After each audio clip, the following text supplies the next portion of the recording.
Hey, what's up everyone? Tim Stoddard here, and in this video, I am going to show you the 9 main ranking factors to get your Google business profile into the local pack. Let's get started.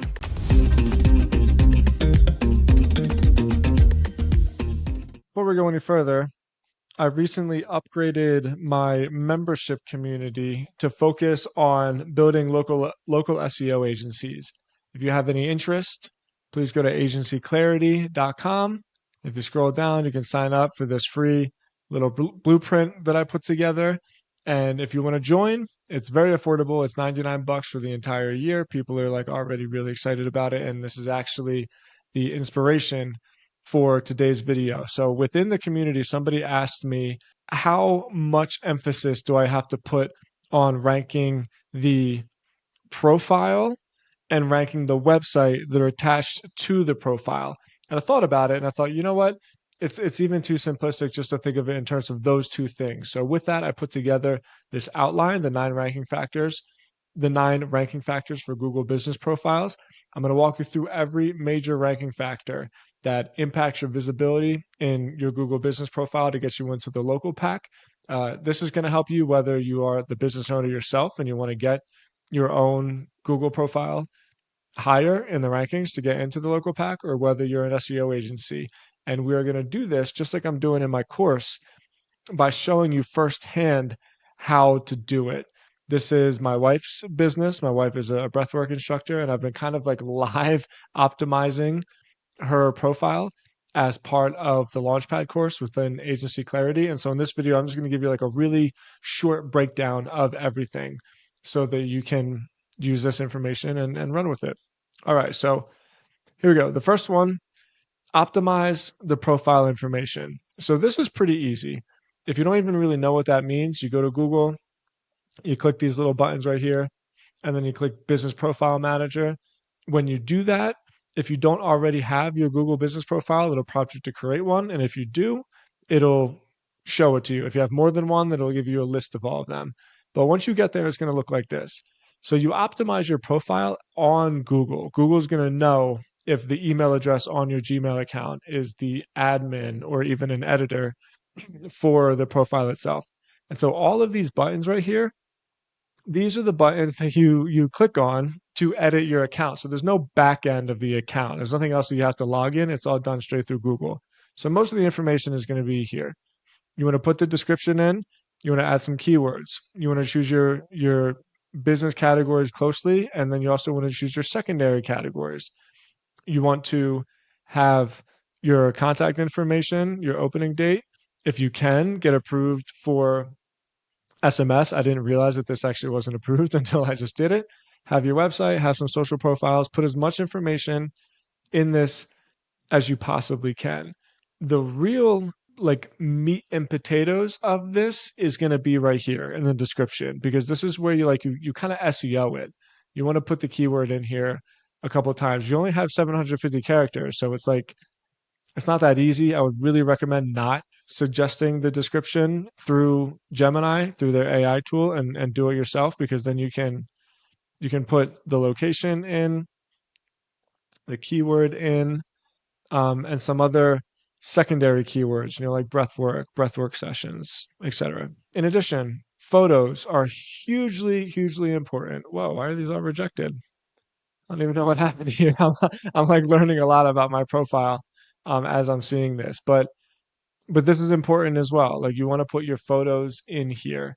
You can do a cover photo, and you can add individual photos of the staff and of the facility and all of that. The products, I talk about this at length in my course. So the products are actually here. And if you're a service business, you do need to have a website attached to it. This is one of the misconceptions, is that people think that the profile is really all you need, but the website is just as important.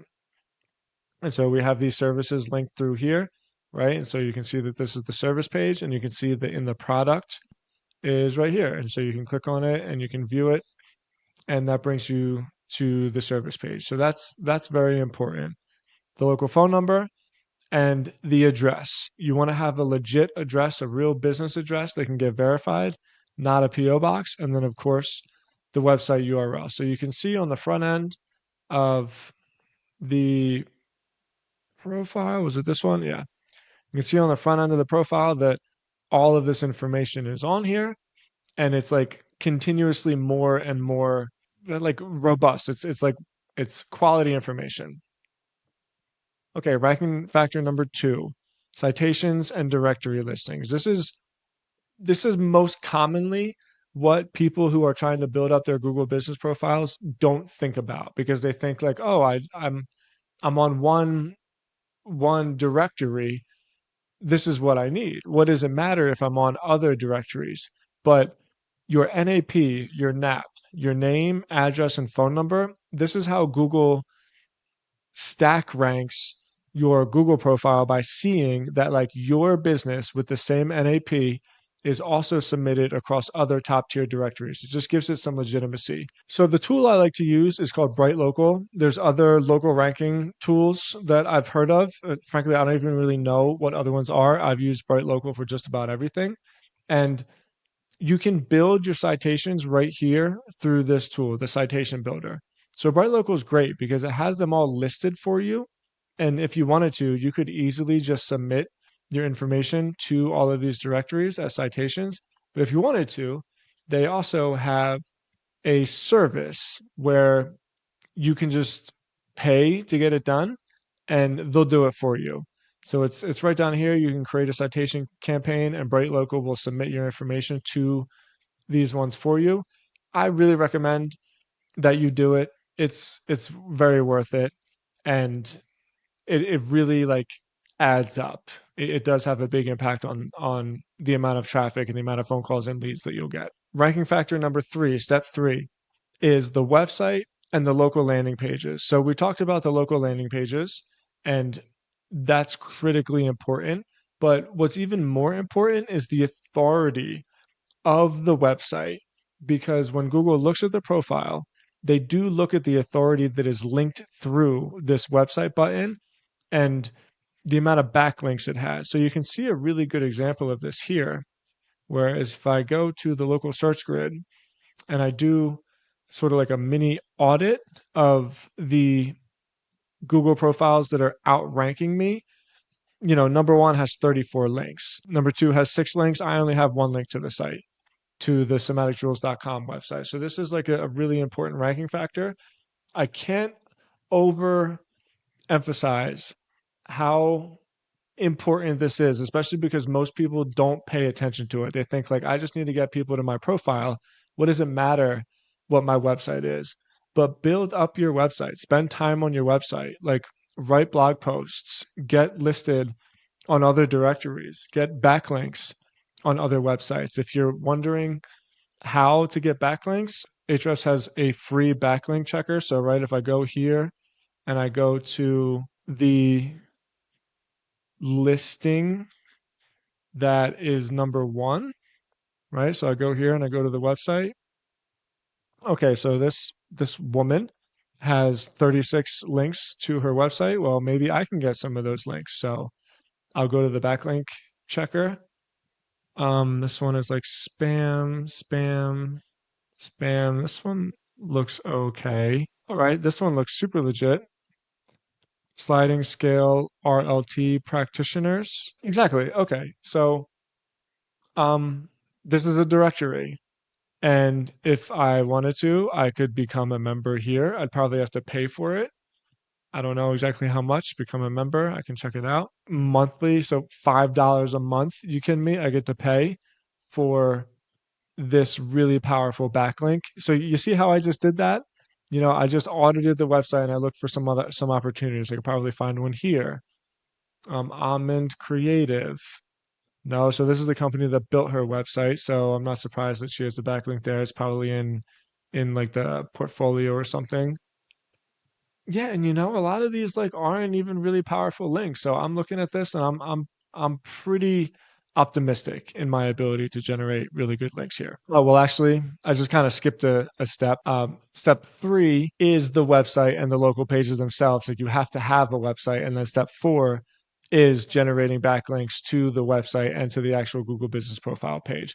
Okay, step 5, reviews and reputation management. Man, Reviews are everything. Once you really start to stack up reviews, it's almost impossible for other people to outrank you. One of the ways that I encourage people to do this is to make a business card, make a little postcard. Let's say that you're a local consignment shop or you're a coffee shop and somebody had like a great experience or you recognize them being a customer for your first time, you could say to them, hey, fill out this little review. I'll give you your first cup of coffee for free. You can put this QR code right here on a postcard. You can click it, save this QR code, put it on a postcard. Maybe if you're a clothing store, like a local consignment shop, you can put the postcard in with the bag, like as they walk out of the store with their item in the bag, say like a little thank you. And then when they had a great experience and they get home, they see their thank you note, they take a picture of the QR code and they go directly to that link where they can share their 5-star review. 5-star reviews don't come for free. When you see businesses that have a lot of 5-star reviews, it's because they actively hunted for them. So please do that. Okay, step number 6, proximity, relevance, and prominence. This is not something you can totally control because the way Google Business Profile works is you're going to rank locally for where you are. So this is just these are like little quarter mile grids basically. And so it's harder and harder to rank for something the further and further away the person is from the business. However, you can still take advantage of that because you can work with local municipalities. You can get backlinks to like the .govs in your area, in your neighborhood. Let's say there's like an event going on. Maybe you live near a park and there's like a yoga event by the park. Well, you should approach the people putting on the event and somehow get listed on their website because it's not just that you got the backlink, it's that you got the backlink within their proximity.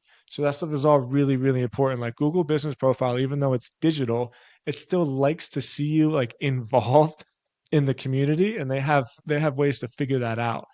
So yeah, get involved in the community, and it's great. It's hugely important. Okay, regular posts and engagement. So Google Business is not like Facebook, but it also is kind of like Facebook.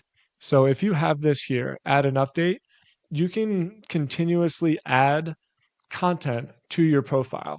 So you can take pictures of events and put them in here.